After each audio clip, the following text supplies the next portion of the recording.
este me servirá. Bueno, es un versículo que nos tiene que dar la esperanza de que ninguno hemos llegado. No dice el que llegó al camino de la perfección, de la santidad, dice el que ande. Entonces, en un camino, acuérdese que a veces uno tropieza, en un camino uno resbala. Y fíjense que a Dios no le importa tanto, que por supuesto que le importa, pero no le importa tanto si usted se cae como que se levante, se sacuda el polvo, aprenda del error cometido y continúe hacia adelante. Porque ninguno hemos llegado. Ahí andamos, ¿no? En el camino, y ahí tenemos que seguir andando. Bueno, en esta mañana vamos a trabajar lo que yo llamo golpes históricos al corazón de la auténtica masculinidad. Todo lo que yo les voy a compartir en el día de hoy sí está contenido en mi libro Tu identidad si importa ser hombre. Vamos, que parte de lo que ustedes van a ver ahí es un copia y pega literal de mi libro, ¿verdad? Hemos traído unos cuantos ejemplares. Anímense, cuando usted compra un libro, no solo se beneficia del contenido, sino que apoya nuestro ministerio para que sigamos adelante. Y agradezco mucho a nuestro querido colportor, Rafael, que está ahí. Digo Rafael, Dios mío, yo no sé por qué le llamo Rafael. Raúl. Alias Julianillo, sí, hombre, eso sí, alias Julianillo, ya lo bautizamos de nuevo. Miren, golpes históricos al corazón de la auténtica masculinidad. Vamos a ir de lo malo a lo mejor, porque lo importante no es cómo comenzamos, acuérdese, ¿eh? Lo importante no es cómo se comienza, sino cómo se termina. Entonces vamos a ir de lo malo a lo mejor. Golpes, esto hay que prenderlo de pronto. Claro. Ay, mi abuelita, esto ahora no va. Frío, ¿no? Yo voy a volver a apagarlo y... ¿pero fue usted o fui yo? No, eso no vale. No, tengo que ser yo con el aparatico. Espérese a ver. Vamos para atrás ahora. Vale. ¿Fue usted o fui yo?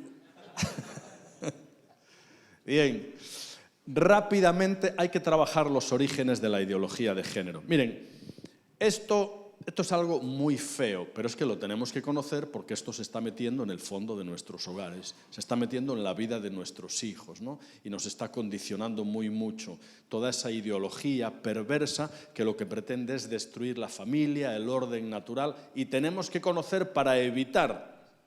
Miren, los orígenes de la ideología de género.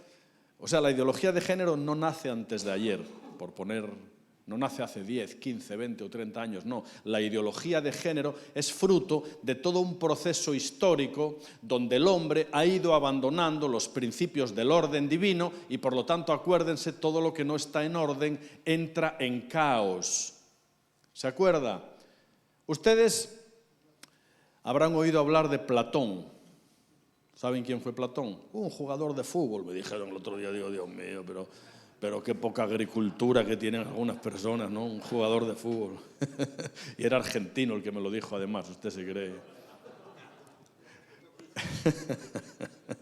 Platón fue un filósofo muy reconocido antes de Cristo, y Platón inaugura lo que luego se llamó el concepto dualista, el dualismo. Es decir, la carne es algo menor, lo importante es el espíritu. ¿De acuerdo? Entonces Platón inaugura ese concepto y después, en la época de Jesús, nace una secta muy reconocida en su tiempo que se llamaba la secta de los gnósticos.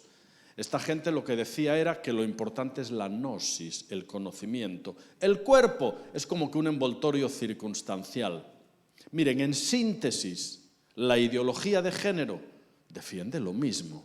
El cuerpo, un envoltorio circunstancial. Usted puede ser lo que le apetezca. Lo importante está aquí, en el conocimiento, en la psicología, en lo que yo siento, en lo que yo pienso. El cuerpo, circunstancial. En síntesis, la ideología de género defiende todo eso, ¿no? Por lo tanto, las raíces de esta auténtica dictadura del género, porque es impositiva, en España imponen leyes, se ponen multas si se habla de estos temas en contra de ellos y todo el asunto, el origen hay que buscarlo ahí. Y dando un salto cuantitativo, ¿saben quién es el señor que está arriba a la derecha? ¿Se imaginan quién es? Carlitos, el padre, uno de los padres del comunismo clásico. Marx era una voz muy autorizada en su época. Marx lanza al escenario público una frase que marcó tendencia en su época. Una de las frases más populares de Marx fue: la religión es el opio del pueblo. Y de un plumazo, una voz muy autorizada en la época deslegitima a la religión como valedera para entender los asuntos del hombre y demás, ¿no? Y entonces Marx, junto con su amigo Friedrich Engels, escriben un libro titulado La propiedad privada, el Estado, la familia, donde empiezan a hablar de aquellos términos de la burguesía, del proletariado, todo eso que era el comunismo clásico. Por ir rápido, el comunismo clásico tenía dos arietes, dos frentes de acción muy definidos. Uno era la lucha de clases, burguesía, proletariado, nobleza, y otro la lucha contra el capitalismo. Esos fueron dos de los grandes frentes del comunismo clásico. ¿Saben lo que pasó? Que en Europa, llegados los años 80 y 90, de pronto las estructuras comunistas empiezan a derrumbarse, empezando por la URSS y siguiendo por países del este, que de pronto se desvinculan del comunismo, el muro de Berlín se cae, todos pensamos que el comunismo había muerto. No murió, mutó, se transformó, empezó a llamarse marxismo cultural. Y cambiaron la lucha de clases, que ya no tenía sentido porque la burguesía estaba establecida y la clase media, cambiaron la lucha de clases por la lucha de sexos, abanderando las causas de colectivos históricamente marginados como el colectivo homosexual, que ellos perseguían en el comunismo clásico. Y cambian la lucha contra el capitalismo, porque ya no tenía sentido, todo Occidente era mayormente capitalista, cambian la lucha contra el capitalismo por la lucha contra la familia, como ese sistema opresor. Recuerden la frase que yo les mencioné ayer, según los ideólogos de género, y en palabras textuales, la familia es una estructura opresora y patriarcal que mantiene la hegemonía dominante del macho y relega a la mujer al simple papel de reproductora pasiva. Ese es el lenguaje de los detractores de la familia natural y de los ideólogos de género y todo el asunto, ¿no? Por lo tanto, luego eso se llamó marxismo cultural, y dando un salto rápido, para no alargarnos más, el brazo ejecutor de todos esos movimientos que nacen desde el dualismo platónico y demás es la ideología de género, que es lo que ya se está imponiendo en nuestras sociedades y que atenta directamente contra la ética, costumbres y valores de la cultura judeocristiana, que es la que hay que perseguir y que es la que hay que abolir. Esa es la idea, ¿no? Bien, vamos adelante.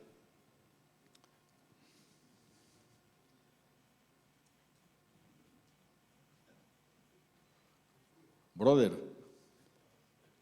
esto no va. ¿Fuiste tú o fuiste yo? Vale, listo, sí. Bueno, se habla de los 10 mandamientos de la ideología de género, ¿no? Características que definen una corriente que se está implementando ya en todo Occidente y que aquí está llegando también con fuerza. En primer lugar, feminismo, es decir, una victimización y una exaltación al mismo tiempo, victimización y exaltación exagerada de la mujer, y una cultura de sospecha frente al varón, al que se le acusa de ser el causante de todos los males. Miren, el vídeo que hemos visto está bien, pero yo le pongo un pero. El varón no es el causante de todos esos males. Hay que ponerle un pero. Es decir, sí, pero no es el causante de todo lo que se decía en el vídeo. Eso sería cargar demasiadas tintas en la culpabilidad del varón. Hay una cultura del feminismo y una cultura además de un feminismo muy radicalizado, como veremos ahora en un ratito, ¿no? Igualitarismo, este es un concepto antibíblico. El igualitarismo, todos somos iguales, y muy comunista además, ¿no? Todos somos iguales. Y no es así, somos diferentes. La Biblia marca la diferenciación y la complementariedad precisamente como antagonistas del igualitarismo. Pero el igualitarismo vende muy bien, porque es muy políticamente correcto. Eso de decir, no, todos somos iguales, todos tenemos que tener... No, no somos iguales, ¿no? Tenemos que serlo en derechos y libertades, sin duda, pero todo lo que atañe a cosmovisión, cambios y estructura biológica, somos completamente distintos, hombres y mujeres, y por distintos, complementarios, que es la idea, ¿no? Anticristianismo, una de las características de la ideología de género y de la cultura del género. Un odio y una oposición ante el catolicismo, ante el protestantismo, es decir, ante lo que son las raíces judeocristianas de Europa, ¿no? Hay una cultura de anticristianismo, ¿no? Homosexualismo, promoción hasta límites exagerados de la cultura homosexual. ¿Se acuerdan que yo les hablé de Sergio Sinai, que era un psicólogo argentino? ¿Recuerdan lo que yo les comentaba sobre la teología del pescado? ¿Quién me define la teología del pescado? ¿De qué se trata? De comerse la carne y apartar las espinas. Bueno, Sergio Sinai, un psicólogo no cristiano, tiene alguna espina, pero mucha carne. Él tiene un libro que trabaja el tema del fenómeno homosexual. Ustedes dicen, en España se dice, en España cuando una persona declara su homosexualidad, decimos que ha salido del armario. ¿Ustedes dicen eso? ¿Pero por qué dicen closet con el castellano tan rico que tenemos? ¿Utilizan ustedes un anglicismo? El ropero, más español, claro, con el castellano tan rico que tenemos. Salen del ropero. Entonces, en España decimos sale del armario, ¿no? Cuando declara uno su homosexualidad. Bueno, pues este señor, Sergio Sinai, tiene un libro cuyo título ya nos revela el contenido, ¿no? El libro se titula Del armario al escenario. Es decir, la estigmatización del fenómeno gay ha pasado a ser la popularización del fenómeno gay. Y déjenme decirles, no es ni una cosa ni la otra.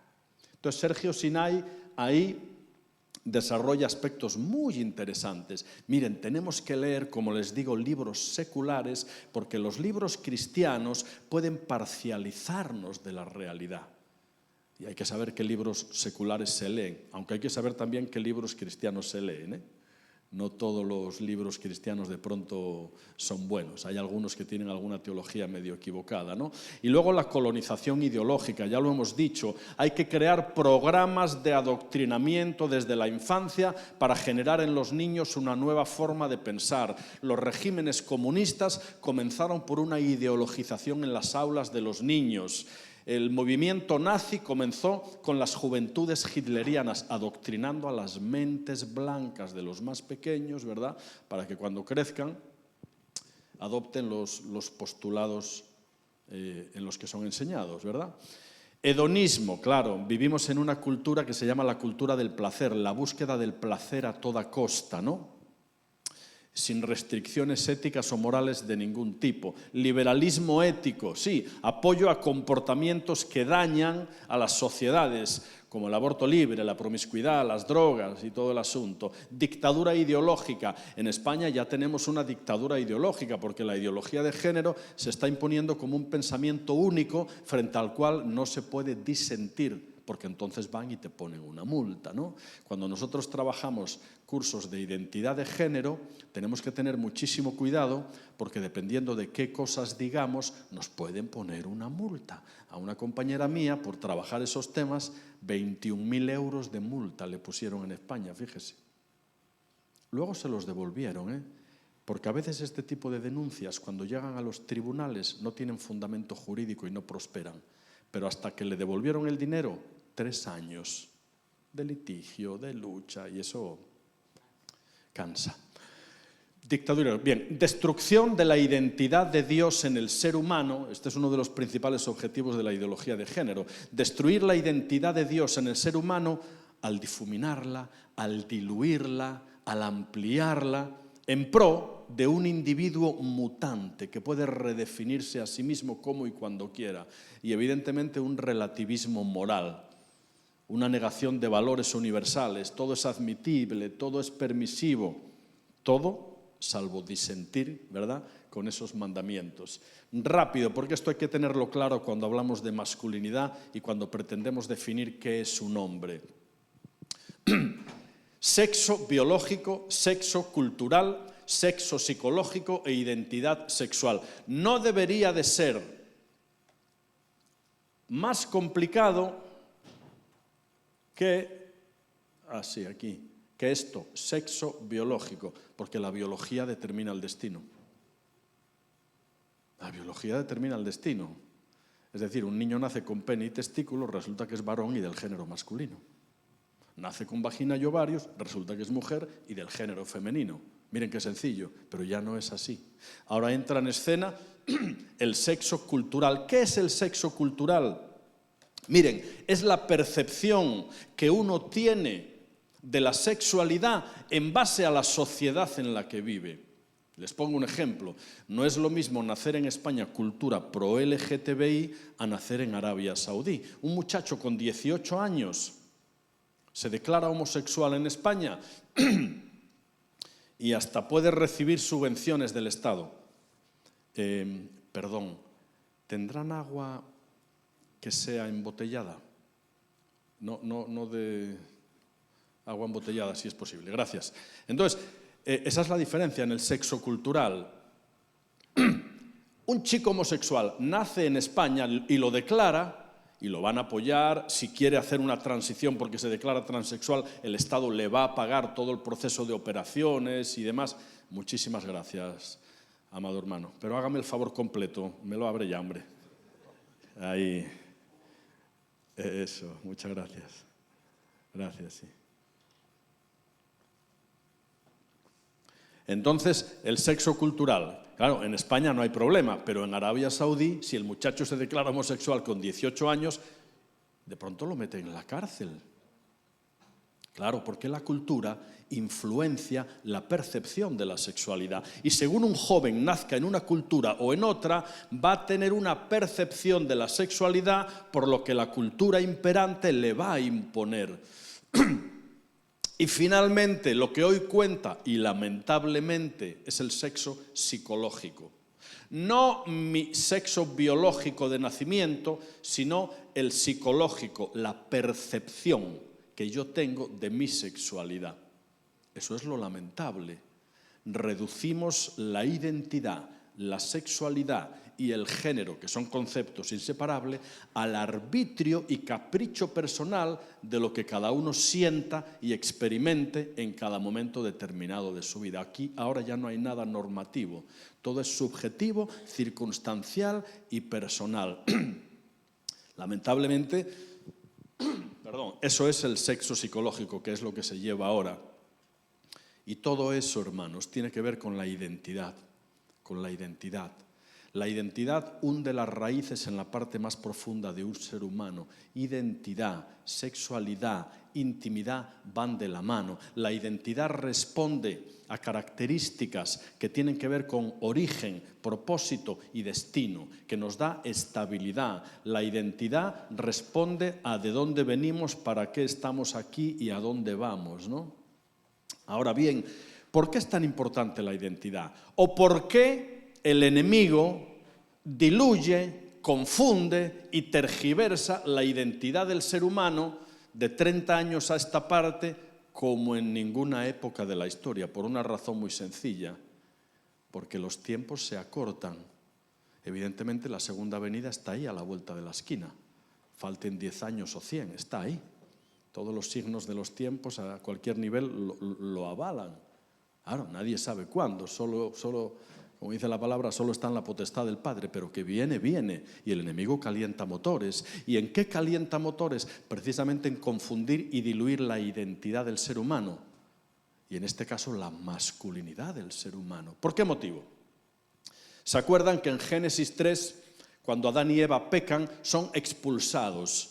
Miren, de habitantes pasaron a errantes. Ahí hay una pérdida de identidad. Porque mientras estaban en el jardín del Edén, tenían muy claro su propósito.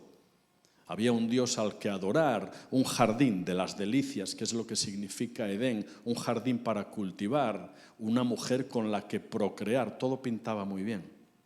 Pero de repente llega el pecado y son expulsados. Y ahí hay una pérdida de identidad. Pierden la conexión directa con Dios. Y empieza un camino que se va a desarrollar a través de la cultura y de las sociedades, donde de pronto la identidad está más difuminada. por amor al tiempo que corre muy rápido y dando un salto rápido también, cuando Jesús les dice a los discípulos, bueno, ¿y quién dicen los hombres que soy yo? Pues determinado profeta, una reencarnación de Elías. ¿Y vosotros quién decís que soy yo?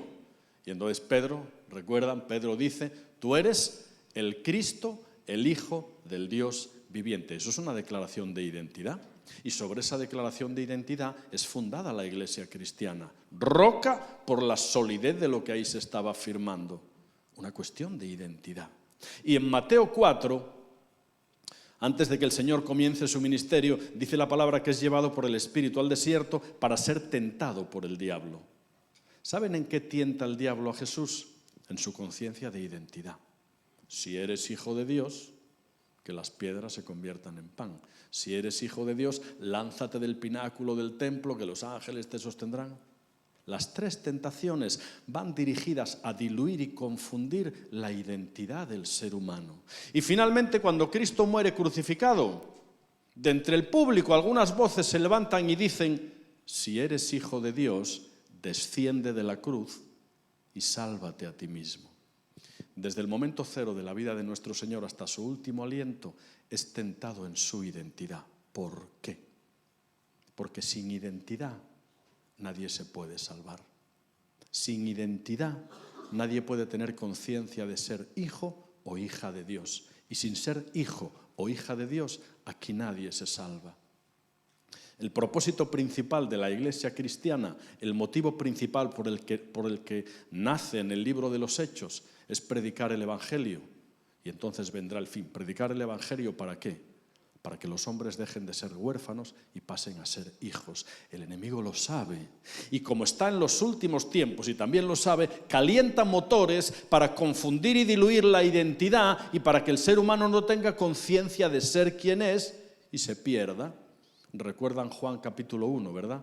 En el principio era el Verbo, y el Verbo era con Dios, y el Verbo era Dios. En él estaba la vida, y la vida era la luz de los hombres. A los suyos vino, pero los suyos no le recibieron. Mas a todos los que le recibieron les dio la potestad de ser hechos hijos de Dios. Esa es la clave, hermanos. Sin conciencia de identidad, de sabernos hijos o hijas de Dios, aquí nadie se puede salvar. Por eso la ideología de género, detrás de cuyo movimiento está la mano negra del enemigo, evidentísimamente, y lo vamos a ver en los golpes históricos desde Génesis 3 hasta nuestros días, el enemigo intenta por todos los medios confundir y diluir la identidad del ser humano, tergiversarla, ampliarla, negarla, difuminarla. Ese es el gran objetivo. Por todo lo que les explico, ¿verdad? Bien. Ahí está, sexo biológico, el heredado por naturaleza, claro. Sexo cultural, el influenciado por el medio. Sexo psicológico, que es lo que hoy cuenta, lamentablemente, el decidido por la persona. Y de ahí la tremenda importancia de la identidad. Bien, la estrategia de Satanás para destruir la Iglesia y el plan de Dios. Hoy asistimos a un ataque sin precedentes a la institución de la familia y del matrimonio. Dicho ataque, que ocurre desde el principio de la civilización y a lo largo de la historia, ocurre desde el inicio de la civilización y a lo largo de la historia, la cultura y la antropología tiene un origen espiritual de resistencia al plan de Dios. Es decir, Génesis 12, que es el pacto abrahámico, en Génesis 12, Dios le dice a Abraham, acuérdese, en ti serán benditas todas las familias de la tierra. Desde ese momento Dios establece que la familia va a ser la célula garante del desarrollo de las civilizaciones. Es más, la familia va a ser el núcleo fundamental que va a permitir el desarrollo de las civilizaciones. La familia va a ser la única estructura con la capacidad de procrear y de garantizar reemplazo generacional para que la civilización continúe. Vamos, la familia es importantísima para Dios y el enemigo lo sabe. Y el enemigo lo sabe. Ahora bien, el enemigo sabe que para destruir el plan de Dios, ejemplificado en la Iglesia, tiene que empezar por la familia. Porque la Iglesia es familia de familias.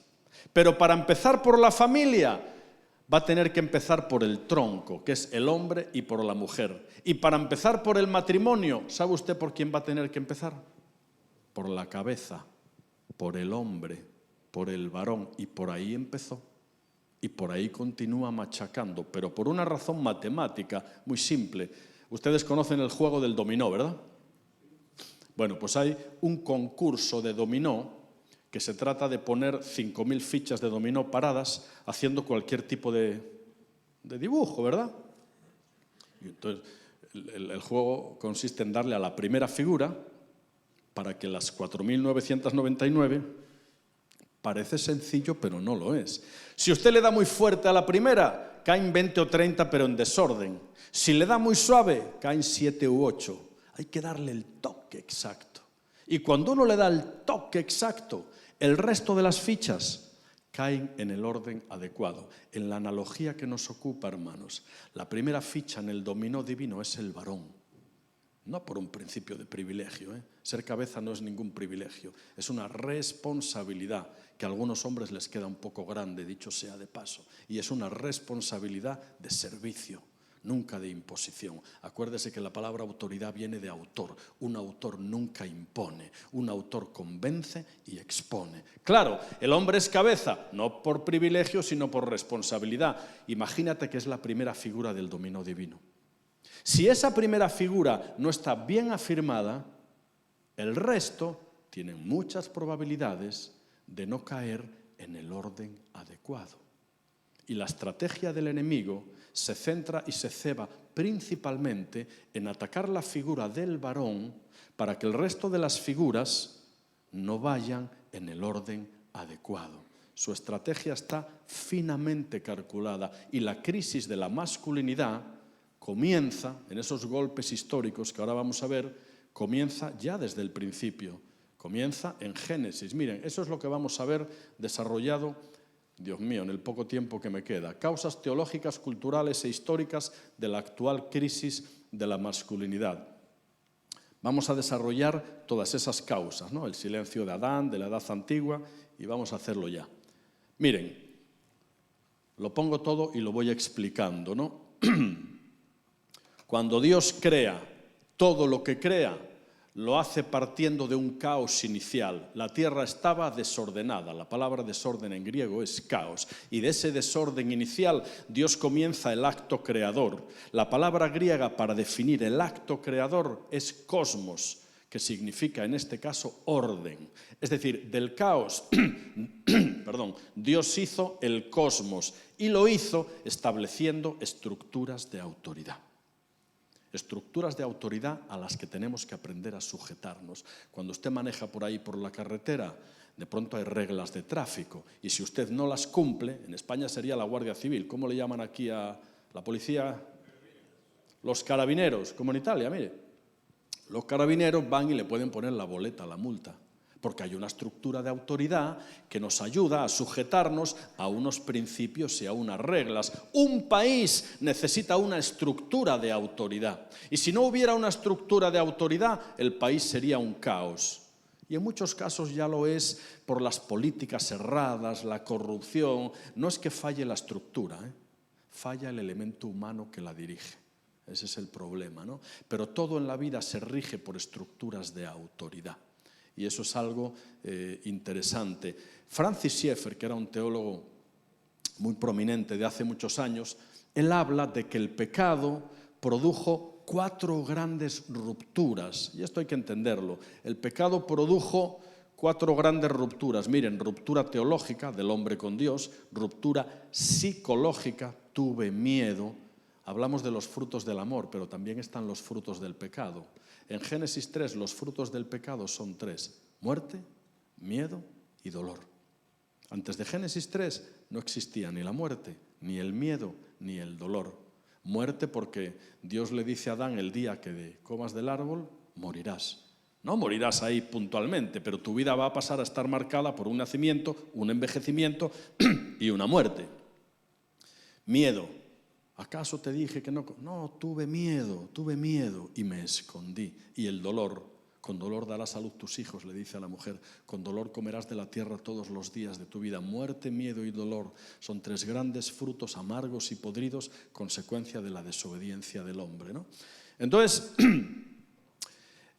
el primer golpe que nosotros entendemos que se le da a la masculinidad, bajo ese objetivo de Satanás de diluir la identidad del hombre, el primer golpe se da ya en Génesis 3, bajo lo que un psicólogo, un buen psicólogo, cristiano, escritor, se me acaba de ir el nombre, ya me viene, él escribe, tiene un libro que se titula El silencio de Adán. Un libro bien interesante. ¿Saben lo que él defiende? Y yo también defiendo. Que cuando Eva estaba ahí en el jardín del Edén, cuando Eva toma del fruto prohibido, la gran pregunta es, ¿quién pecó primero? Al final pecaron los dos, ¿no? Pero ¿quién pecó primero? ¿Qué creen? Hombre, tradicionalmente podríamos decir, bueno, la mujer, porque ella toma del fruto y luego le da al hombre, máxime cuando el Antiguo Testamento dice, la mujer, siendo engañada, incurrió en transgresión. Pero quien primero peca fue el hombre. ¿Saben por qué? No porque comió. Porque antes de que fuera creada Eva, en Génesis 1, Dios le dice a Adán, mira, de todos los árboles del huerto podrás comer, excepto de este. Adán tenía como cabeza información privilegiada. Eva luego lo supo, pero cuando Eva toma del fruto prohibido, ¿tú sabes dónde estaba Adán? No, Adán estaba a la par de Eva, ahí. Y cuando Eva toma del fruto prohibido, ¿saben ustedes lo que tenía que haber dicho Adán? Tenía que haber ejercido sano liderazgo y tenía que haberle dicho, no, Eva, no podemos comer. Dios nos ha dicho que de este árbol no podemos comer. No ejerció liderazgo, más bien participó y comió también. Optó por la pasividad. No dijo nada, no advirtió, no se implicó. Quien primero peca es Adán, por un principio de omisión de responsabilidad. Cuando tenía que haber advertido a la mujer, optó por la pasividad. Ahora miren, yo defiendo que casi genéticamente ese silencio de Adán, esa pasividad, ese sentido de no implicarnos, de no asumir responsabilidades, ha pasado casi genéticamente al corazón de todo varón. Y todo varón lucha con un principio a no implicarse, a no asumir responsabilidades, a callar, heredado del primer golpe que el enemigo da a la masculinidad del varón para privarlo de su papel de sana cabeza, del liderazgo, la pasividad de Adán. Hombres pasivos que no hablan, que no se implican, que no se comprometen, ¿verdad? Entonces, entendemos que el silencio de Adán es el primer golpe, ya en Génesis 3, antes de que empiece a rodar la historia, el primer golpe que Dios le da el enemigo a Adán para ir destronándolo de su posición, ¿no? Bien, dando un salto rápido, ¿saben lo que pasó antes de la Revolución Industrial? Antes de la Revolución Industrial, pongamos un ejemplo, en la época de Jesús no había fábricas de producción en serie, el capitalismo no había comenzado, la revolución industrial tampoco, por lo tanto, en la época de Jesús todo eran oficios de manufactura. Uno era carpintero, o platero, o agricultor, o alfarero, oficios de manufactura. Miren, el ir a trabajar en la mayoría de los casos era pasar de la cocina al taller de lo que fuera, o al campo con la agricultura. Los padres y los hijos pasaban mucho tiempo juntos. El propio Jesús nace en una familia de carpinteros, donde de pronto el papá de Jesús enseña el oficio heredado, lo que se llamaba la transmisión del patrimonio laboral y ético heredado. Padres e hijos pasaban mucho tiempo juntos. Llega la revolución industrial y en apenas 2 generaciones, millones de hombres pasan de la estructura del campo o del taller de artesanía en el hogar a las fábricas de producción en serie que se colocaban en el extrarradio de las ciudades para que vía ferrocarril o marítima todo lo que se producía rápidamente fuera llevado a cualquier lugar. Ahí comienza el capitalismo feroz. En cuestión de 2 generaciones, millones de hombres fueron privados de la presencia del hogar. Millones de hijos e hijas fueron privados de padres presentes en el hogar, porque esos hombres, el 95%, entregaban la mayoría de su tiempo y energía en el altar laboral de la revolución industrial. Cuando llegaban a casa tenían muy poquito que aportar. Venían cansados, agobiados, cenar un poco y dormir, que el día siguiente empezaba muy rápido. El hombre fue anulado en muchísimos aspectos bajo una revolución industrial que inauguró la era del capitalismo y la era donde el trabajo iba a ser el bien que iba a ocupar el 90% de la vida de la mayoría de los hombres y de muchas mujeres que empezaron también, ¿no? Pero eso es otro golpe que privó de la presencia del padre en el contexto del hogar, lo que se llama la transmisión del patrimonio. Desaparece el oficio familiar heredado, ausencia paterna del contexto del hogar y todo el asunto.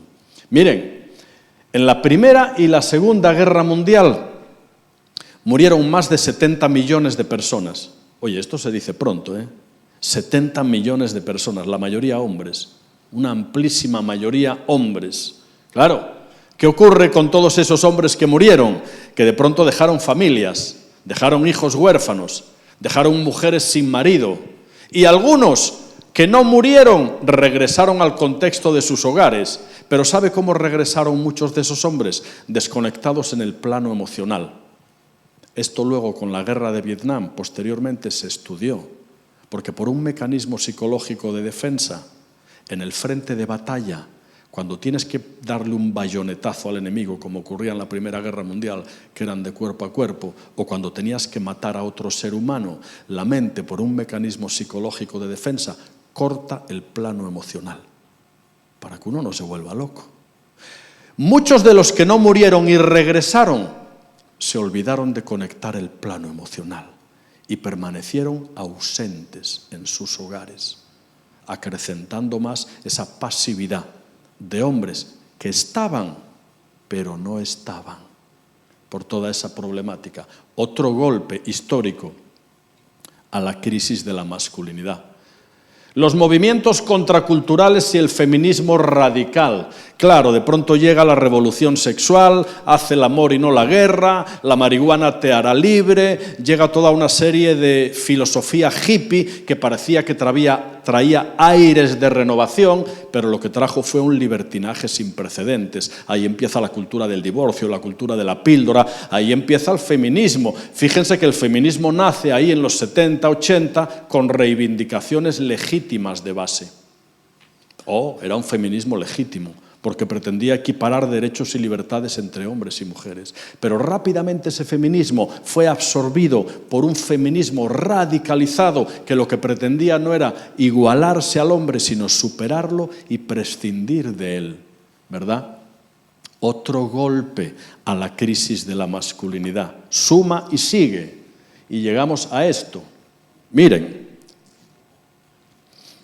los ritos de iniciación en antropología social, los ritos son necesarios para que una persona ingrese en una nueva etapa de madurez. Y hablamos de ritos como algo positivo, Algo que se ritualiza o se solemniza es algo visual que marca un antes y un después. Por ejemplo, una boda se solemniza, es un ritual.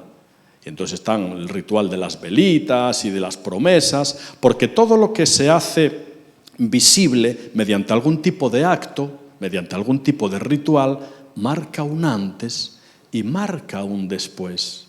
Y en antropología se habla de que el hombre y la mujer, para ir creciendo y madurando, necesitan ritos de transición. En las culturas que llamamos salvajes, de pronto a los jóvenes, varones, porque el varón madura peor que la mujer. O dicho de otra manera, la mujer madura más rápido que el varón. En esas culturas que llamamos salvajes, llegados los 12 años al varón, de pronto le dan un arco y unas flechas y le dicen, ala, ahí te vas a la jungla, no vuelvas hasta que no traigas un animal cazado. ¿Saben quién sale a la jungla? El niño. ¿Saben quién regresa? El hombre. Ritual de transición hacia el periodo de la madurez. Aún la cultura judía mantiene la fiesta del Bar Mizvah, donde de pronto el propio Jesús, con 12 años, un niño judío, tenía pleno derecho a entrar en los asuntos de la ley, a entrar en la sinagoga y debatir los asuntos de la ley, porque ya era considerado hijo de la ley. Ese era un rito religioso de transición hacia el periodo adulto. ¿Saben quién entra al templo? Un niño. ¿Saben quién sale del templo? Un hombre. Rituales de transición para afirmar masculinidad y periodos de maduración. Las mujeres maduran mucho primero, entre otras cosas, porque tienen más ritos de transición que nosotros. Miren, en España, cuando una niña cumple 15 años, es igual que si cumpliera 16 o 14.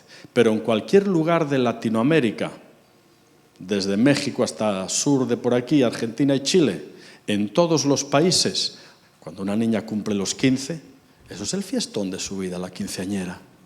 Yo fui, aquí hacen la quinceañera aquí, ¿no? ¿En serio que no? No, mire, en Colombia, en Argentina, en toda Centroamérica, o sea, lo normal, pero es que, no, mire que ustedes son.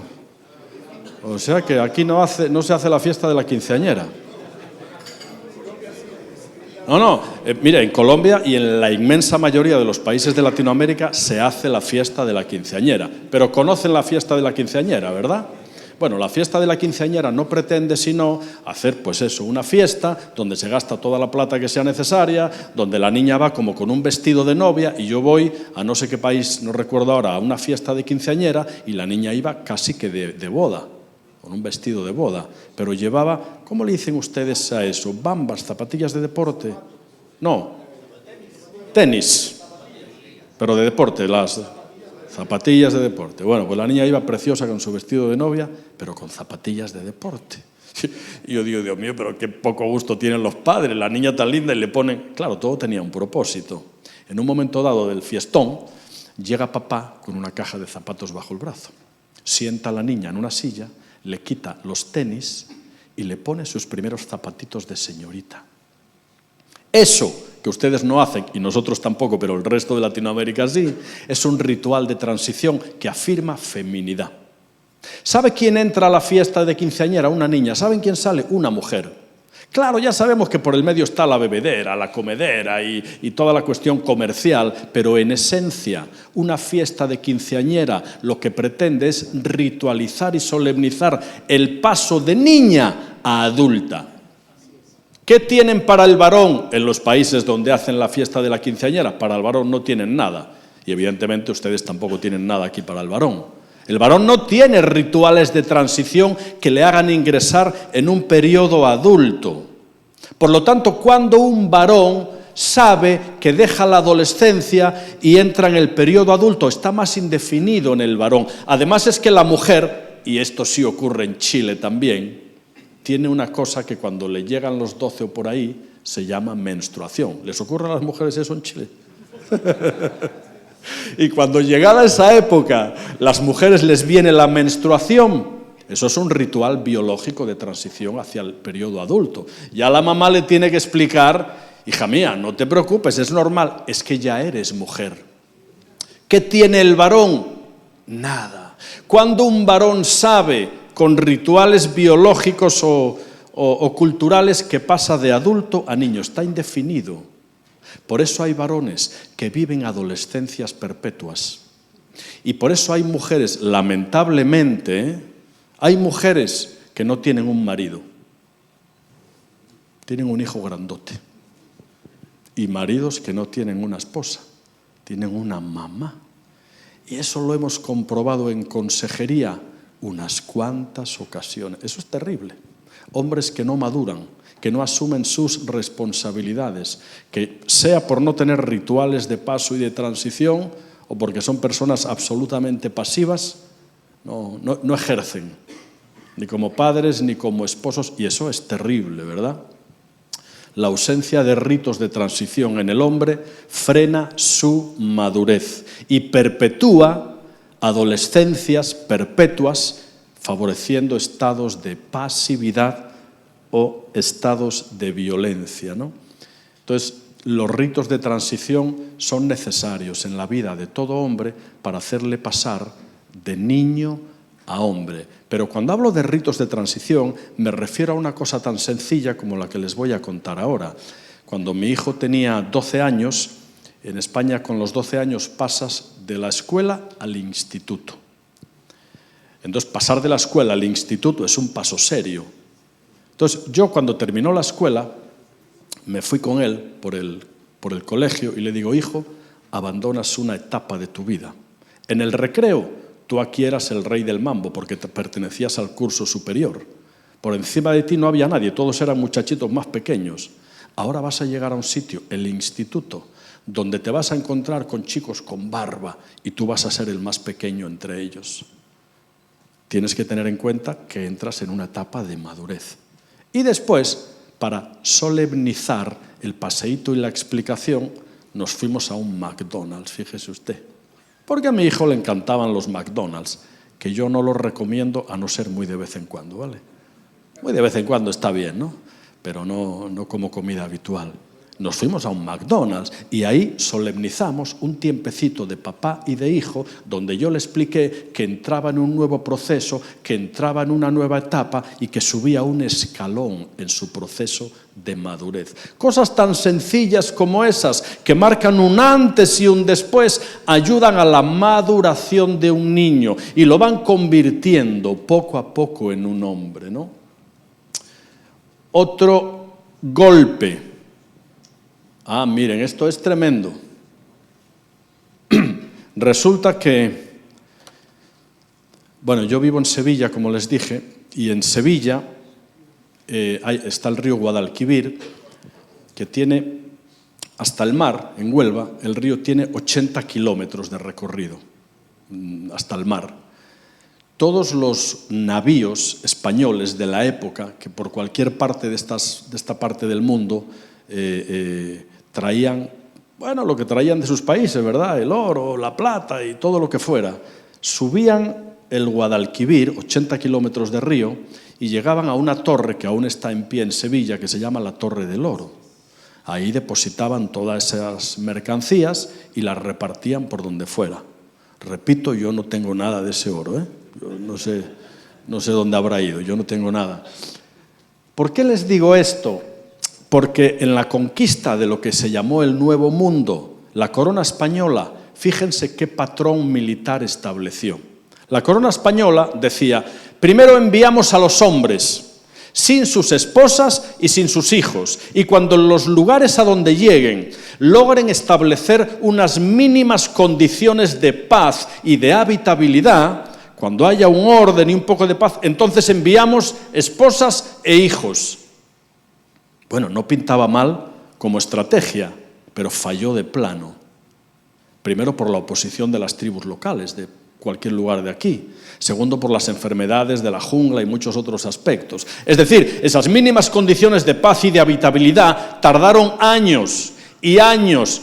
¿Me quiere usted explicar qué hacían mientras tanto aquellos jóvenes y fornidos guerreros privados de la fidelidad a sus esposas y sin tenerlas cerca? ¿Sabe lo que hacían? Usar y abusar de las indígenas locales. Y aún muchos caciques, y esto está documentado en el Archivo de Indias, es un edificio tremendo en Sevilla, donde usted pide permiso, y ahí está documentado las bitácoras, las cartas de navegación, ahí está documentado todo, ¿no? Aún caciques de tribus locales entregaban a sus vírgenes para que aquellos españoles procrearan. Miren qué tremendo. Un español de los de aquella época podría levantar 15, 20 o 30 hijos. ¿Sabe cómo nacían? Con el estigma de saberse bastardos e ilegítimos, nunca reconocidos por el padre. Generaciones y generaciones de hombres crecieron en cualquier parte de Latinoamérica sufriendo la ausencia de un padre que nunca les iba a reconocer, viviendo una orfandad tremenda y aprendiendo un desorden sexual heredado de aquellos españoles que se acostaban con una, con otra, con otra, con otra y con otra. Y casi genéticamente, esto lo desarrolla José Luis González en un libro que se titula Machismo y Matriarcado. Él habla, qué tremendo, del desorden sexual, del mestizaje ilegítimo. Y esa genética de patrones de infidelidad y de patrones de orfandad ha pasado casi genéticamente al corazón de muchísimos hombres. Y muchos hombres luchan con todo eso, con falta de paternidad, aún con desorden sexual, porque hay una herencia. Acuérdense que los genes son complejas estructuras moleculares que contienen información hereditaria de lo vivido, transferible. Transferible. Eso es terrible, ¿verdad? Y todas esas cosas provocaron esa profunda crisis de la masculinidad que venimos diciendo. Por lo tanto, claro, como decíamos ayer, la crisis de la masculinidad está servida y las consecuencias son violencia de género, perpetuación de un machismo heredado, roles equivocados, feminización del hombre bajo el concepto de identidad homosexual o polisexual, generación de hombres pasivos que no modelan nada, no cumplen con su rol de esposos, no modelan masculinidad ni modelan paternidad en sus hijos, ¿no? Y no cumplen como hijos de Dios. Es decir, cuando un hombre no se sujeta a un orden, a una fidelidad, el lado indómito y salvaje nos nace. Y nos nace rápido, ¿no? Sobre todo en el área sexual. Primero por la testosterona, que es una hormona muy pulsional, y segundo por nuestra herencia, por todo eso del desorden sexual. Todo hombre tiene que resolver un correcto sentido de su sexualidad. Todo hombre. Porque hay una tendencia natural a cruzar la fina línea que separa una mirada de un pensamiento lujurioso. Miren, usted, ahora empieza el verano en España, Usted se va a España, a las playas, y se va a encontrar muchas chicas en topless, con los pechos al aire. Uno no puede ir así, pues te tropiezas por cualquier lado, ¿no? Uno tiene que aprender a mirar sin ir más allá. Pero no es fácil, porque les aseguro que hay chicas absolutamente perfectas, hermosas. ¿Y dónde está la línea que separa el apreciar un cuerpo bonito a codiciarlo? Es tan fina. ¿Se dan cuenta? Es tan fina. Por eso todo hombre, porque el varón es excitado sexualmente por la vista. Por eso todo hombre tiene que ser muy cuidadoso en estos aspectos para no acabar cayendo en desorden de tipo sexual, que es tan común en muchísimos varones, ¿no? Y entonces, eso es algo que tenemos que apreciar. El otro día un amigo me contaba, ¿no? Muy sinceramente me contaba, y me decía, mira, el domingo discutí con mi esposa, una discusión fuerte. Nos fuimos a la cama y permitimos que el sol se pusiera sobre nuestro enojo. Yo llegué al trabajo mal. Encima mi jefe me echó la bronca por no sé qué cosa y yo me fui a desayunar y estaba fatal, bajo, desanimado.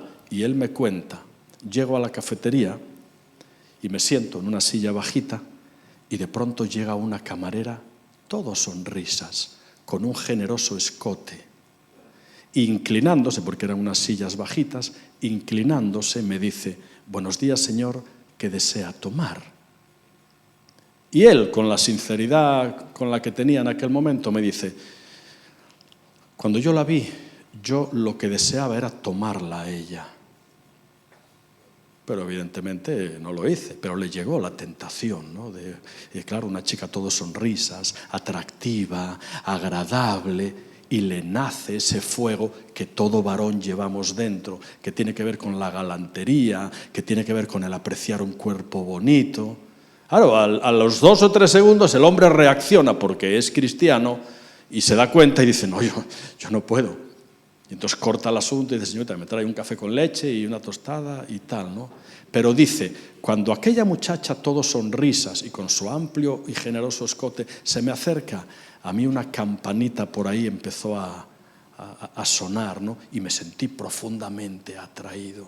Claro, cuando un hombre no se sitúa en el papel que Dios le da, cuando no anda en orden, cuando no tiene la autoridad delegada de andar en orden, todo este tipo de cosas, patrones de lujuria, patrones de infidelidad, tentaciones, masturbación, todo eso llega a la vida de un varón. Y eso acaba poquito a poco destruyendo nuestra sana autoridad, ¿no? Entonces, por eso los varones especialmente, en una sociedad que está hipersexualizada, tenemos que aprender a apagar un fuego con otro fuego. Hay un fuego ahí, en nuestra sexualidad, lo hay, la testosterona, pero tiene que haber otro fuego más potente, que es el de la búsqueda de Dios, la presencia del Padre, que tiene que apagar ese otro fuego. Los bomberos en realidad en España apagan un fuego con otro fuego. Sí, de pronto hay un fuego descontrolado en el monte y las llamas se van para allá, para arriba. Ellos suben arriba, donde saben que va a llegar el fuego, y cortan pasto. Y cuando el fuego descontrolado llega a esa franja donde cortaron pasto, se apagó, porque cortaron pasto, no tiene combustible el fuego para continuar. ¿Se da cuenta? Apagaron un fuego con otro fuego. Por eso el hombre especialmente tiene que estar muy apegado a la palabra de Dios, a leer y orar cada día, porque la parte indómita y salvaje que todo hombre tenemos tiene tendencia a salir si no estamos en el orden que Él marcó. Y esa es la realidad. Por lo tanto, y ahora entramos en un tiempo de preguntas, que yo ya voy a terminar. Bien, ¿qué es la hombría según Dios? Ayer lo vimos. Un hombre es un ser creado a imagen y semejanza de Dios, que debe de tener fortaleza interior, integridad personal, ternura y sensibilidad. Ayer de pronto algunos me decían, pero bueno, la ternura y la sensibilidad forman parte del carácter del hombre. Acuérdense que nosotros somos imagen de Dios, y la imagen de Dios en el Antiguo Testamento es la imagen de un Dios de bravura, pero la imagen de Dios en el Nuevo Testamento es la imagen de un Dios de ternura. Bravura y ternura forman parte del carácter del hombre, ¿no? Y eso es importante entenderlo. Bueno, hasta aquí. Se me acaba el tiempo, me queda apenas un minuto. Entonces, entramos en un tiempo de preguntas o dudas. No sé si hay micro por ahí, como ayer teníamos, creo que lo están mirando por ahí, ¿verdad? Por si hay alguna pregunta o alguien quiere ampliar algún concepto. Vamos a aprovechar este tiempo, tenemos solamente 10 minutos, porque vamos a tener un tiempo más adelante, a eso de las 13 horas aproximadamente, antes del almuerzo, para con los 2 expositores poder hacer preguntas. Pero si alguien quiere que se ahonde acerca de algún tema, alguna pregunta, alguna consulta o algo que deseen ahondar, sería este el momento. Si no, lo guardamos. Incluso hay un código QR que pueden escanear para estarla haciendo durante la misma exposición, ¿no? Hermano. Buenos días, hermano. Bueno. Acá la situación en Chile es que ya desde la educación están editando libros donde están confundiendo a los niños de su sexualidad. Sí. Ya. He tenido la oportunidad de entrevistar a una mamá preocupada porque tenía a su niña en una escuela municipal. Sí. La escuela municipal es escuela del Estado. Sí. Entonces la mamá cristiana llegó en crisis, por decirlo así, porque su niña de 6, 7 años, estamos hablando tal vez de primero o segundo básico, le estaba diciendo que no se sentía niña, y lógicamente la mamá pedía primero que le ayudara en la crisis y le diera consejo. Entonces, ¿qué hacemos acá en Chile cuando el mismo gobierno está comenzando a meter estas ideas? ¿Y qué hacen los hogares cristianos, las mamás cristianas, los papás cristianos? Porque el mismo Estado se está encargando de confundir, como bien decía usted en la exposición, desde la niñez. Claro. ¿Qué se puede hacer como padres cristianos? Eso es mi pregunta. ¿Ya está esto en Chile aquí? Sí. No, ya llegó. En España lleva años instaurado y aquí ya llega también, ¿no?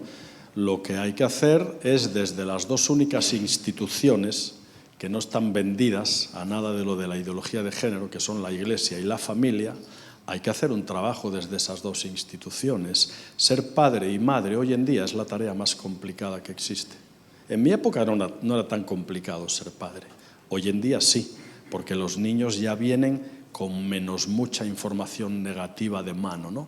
Que le van a decir en el colegio, o otros amiguitos que de pronto tienen dos papás o dos mamás. Entonces, la labor de los padres es absolutamente vital. Nosotros, nuestro libro, Tus hijos sí importan, trabaja las claves de la educación heterosexual, que aporta papá, que aporta mamá, y la importancia de que a los niños, desde bien chiquititos, les hablemos de sexualidad. Y nosotros enseñamos que a un niño, desde que es bien chiquitito, hay que decirle que lo que tiene papi ahí se llama pene. No utilice usted otra forma diminutiva o simpática de referirse. No, diga pene, porque si usted utiliza un eufemismo, es decir, otro nombre distinto al que tiene, van a pensar que el nombre original tiene alguna connotación negativa, hay algo sospechoso en el término adecuado, ¿me comprenden? Se llama pene. Y lo que tiene mamá se llama vagina. Y a los niños hay que explicarles la dinámica y la biología de la sexualidad desde que son bien chiquititos. Y luego usted le amplía información a medida que crecen. Nuestro hijo Noel, cuando tenía 4 años, paseábamos por el parque un día y había 2 perros allí en plena acción. Y una señora le tapa los ojos a la niña. Digo, qué grave error. Enseñanza que recibe la niña. Eso de relaciones sexuales debe de ser algo sucio, negativo, tabú. Muy al contrario, nosotros le dijimos a Noel, nuestro hijo se llama Noel, le dijimos, Noel, ¿ves lo que hacen esos perritos? Cuando el pene del perrito se introduce en la vagina de la perrita y pone la semilla, de ahí nacen los perritos. ¿De verdad, papi? Y ahí le hablamos así. Y le fuimos ampliando información a medida que crecía. De manera que él llegó a tener una normalidad a la hora de hablar de sexualidad, lo que favorecía que cuando en el cole le dijeran otra cosa, tuviera la confianza necesaria para venir y decirnos, papá, mamá, me están diciendo esto o me están diciendo lo otro, ¿no? En las iglesias, en la escuela dominical, hay que hablarles a los niños chiquititos de la sexualidad, de la biológica, de la bíblica, de la natural. Porque de la otra ya van a escuchar mucho fuera.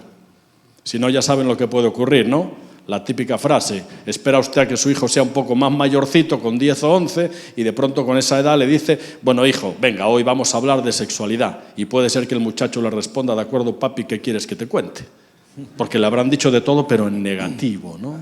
Entonces, no nos puede ganar la partida la sociedad en la educación sexual de nuestros hijos. Comienza en el hogar, se refuerza en la iglesia. Y es una labor en la que las iglesias tienen que hacer mucho énfasis, porque si no nos ganan la batalla, ¿verdad? Han llegado algunas preguntas. Ahí está el código QR. Tenemos tiempo solamente hasta las 10:30. Pero aquí hay algunas preguntas, pastor.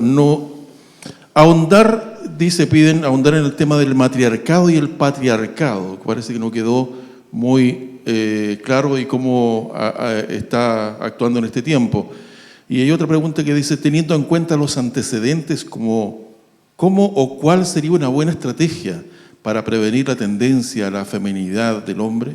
¿Y cuál sería una buena estrategia para prevenir la tendencia a la poca sensibilidad del hombre? Bueno, son preguntas muy buenas, pero muy amplias, ¿no? Sí. Tanto a los niños como a las niñas hay que educarlos con afectividad. Ayer hablábamos de las 3 A's de la autoestima: afecto, afirmación y atención. Pero miren, les voy a decir, bueno, no se lo digo porque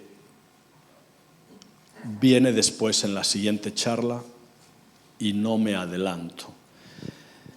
Pero un sano sentido de masculinidad y un sano sentido de feminidad se adquieren en el hogar. No solo en la enseñanza de papá y mamá, sino en el modelaje de papá y de mamá.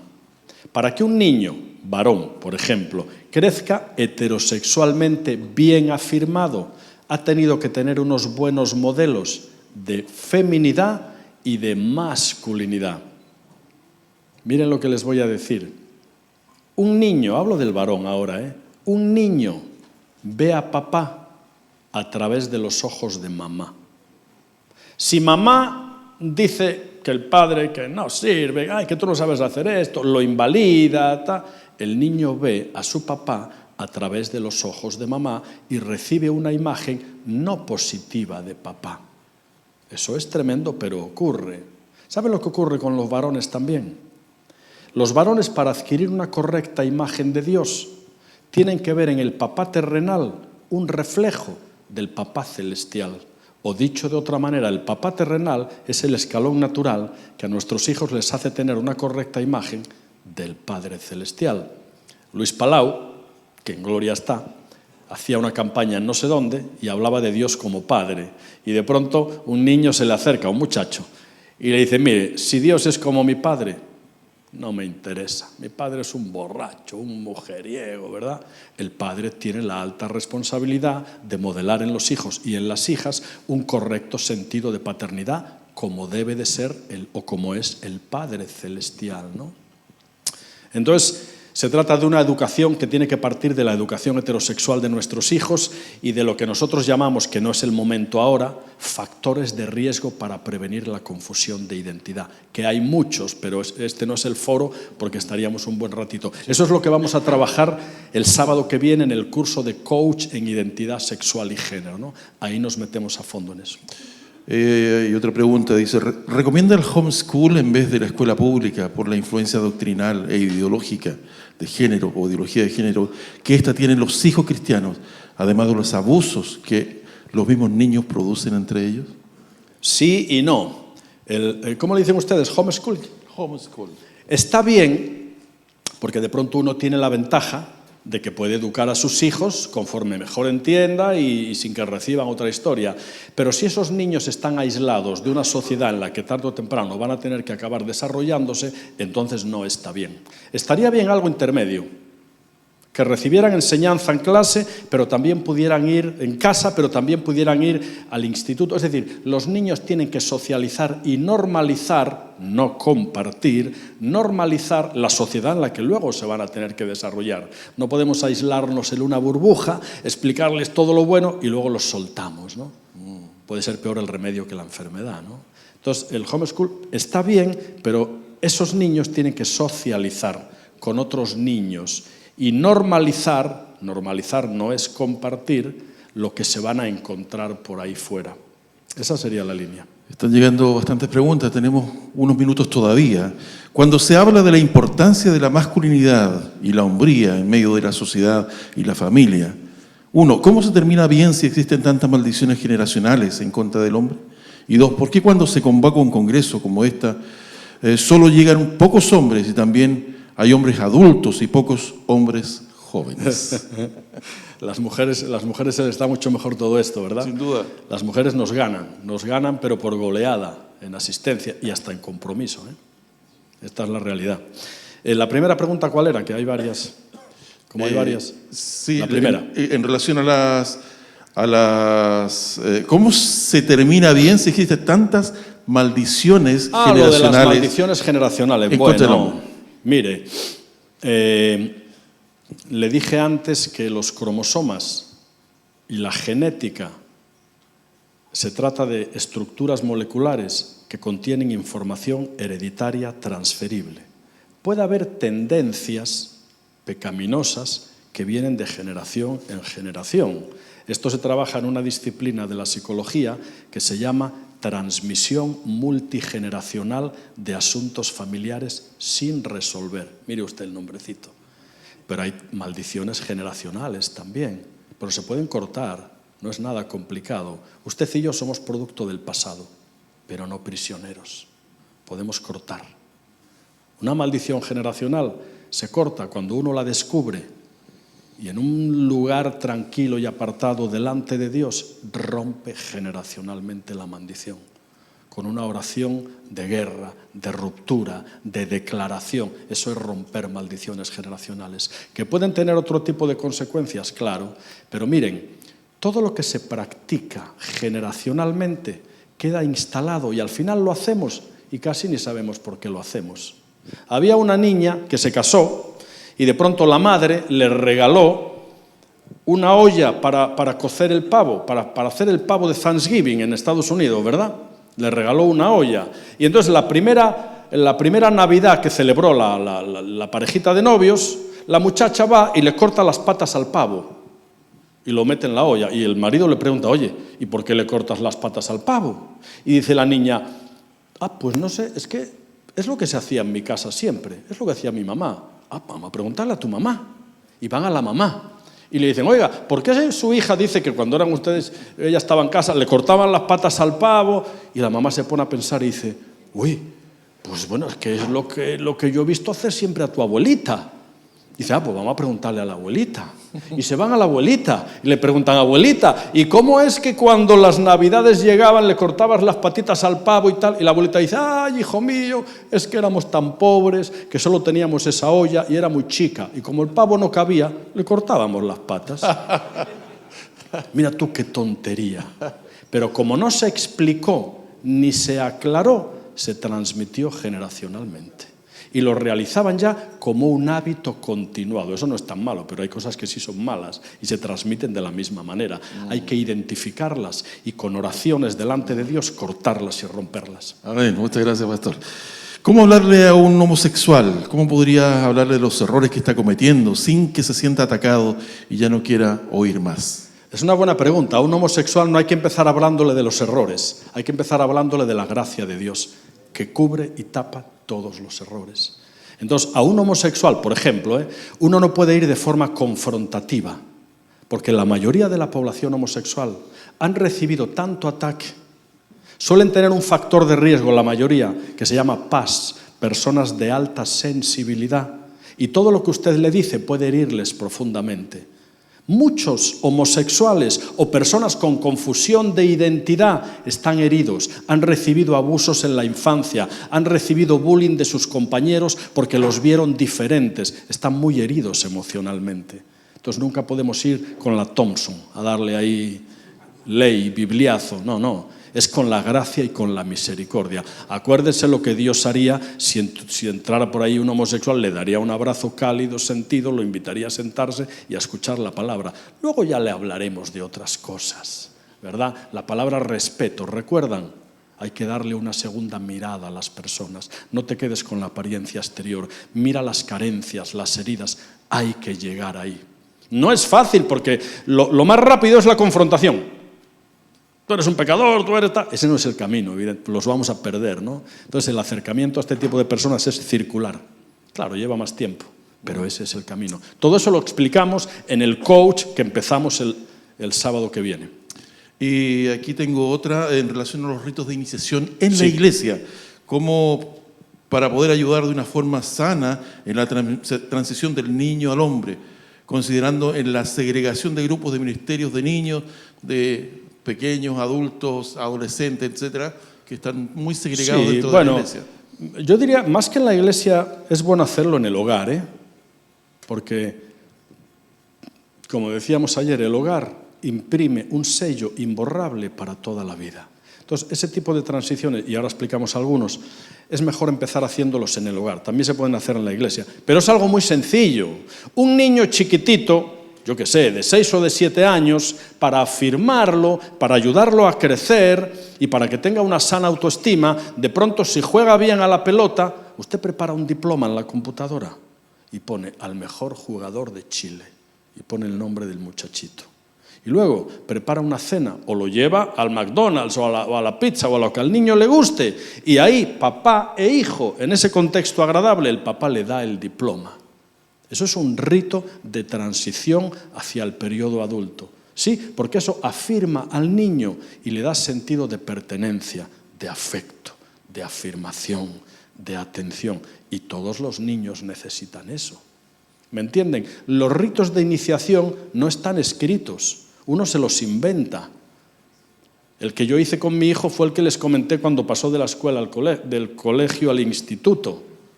Y marqué un antes y un después. Y luego hace usted algo visible, sea una cena, sea encender una velita simbolizando que comienza una nueva etapa. Algo simbólico y visible, que marque un antes y que marque un después.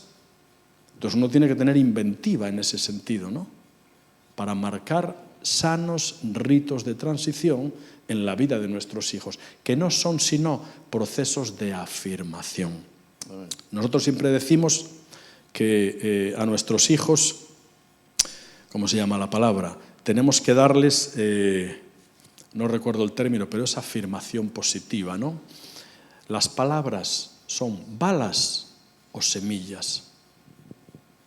Balas que destruyen o semillas que construyen. Y con nuestros hijos, evidentemente, tienen que ser semillas que construyen. Mi papá, al que honro, él está con el Señor, fue un hombre que me enseñó muchas cosas. Al final se convierte y está con el Señor. Pero era un hombre prisionero de su historia, militar, de esos de los hombres no lloran, tal. Mi papá me decía, ¡eres un burro!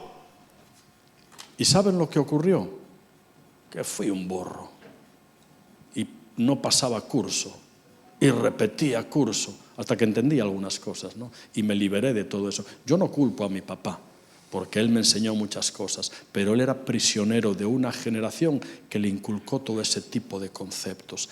Palabras de afirmación necesitan nuestros hijos para crecer con personalidades afirmadas y estables, ¿no? Esa es la línea. Se nos acabó el tiempo. Las otras preguntas, Jaime, vamos a hacerlas, tenemos más con el pastor. Y ojalá usen el código, porque en realidad quedan anotadas acá y las que faltaron de hacer ahora las vamos a hacer más adelante. ¿Les parece? Les voy a invitar, muchas gracias, pastor. Vamos a dar un aplauso por la participación, de verdad, muy claro, y de ánimo también.